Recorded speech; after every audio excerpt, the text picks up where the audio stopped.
না, এবার মনে হয় সত্যি সত্যি অনেকটা অনেকটা লেট হয়ে গেল তোমাদের সাথে পুজোর ব্লগ শেয়ার করতে। বাট এত স্পেশাল ছিল দিনগুলো, তোমাদের সাথে তো শেয়ার না করে থাকতেই পারবো না। তাই চলো আজ থেকে আমার পুজো ব্লগ স্টার্ট করছি। সেদিন ছিল পুজোর শুরু মানে ষষ্ঠী, তাই আমিও সোজা বেরিয়ে গেছিলাম রাজের সাথে একটা প্যান্ডেল হোপিং করতে। যদিও প্যান্ডেলটা একদমই রাজেদের বাড়ির সামনেই ছিল, তো ওখান থেকে আসার পরে আমি আমার একটা হাতের কাজ নিয়ে বসে পড়েছিলাম।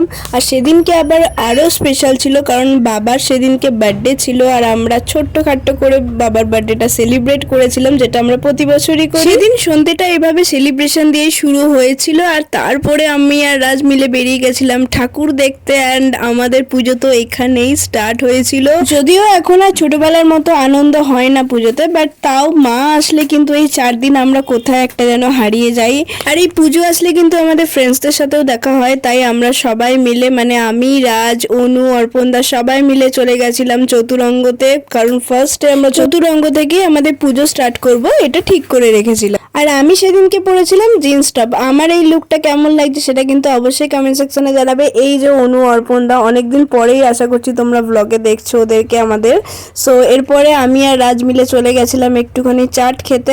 তো এরপরে আমরা চাট খেয়ে আরও ঠাকুর দেখে বাড়ি চলে এলাম।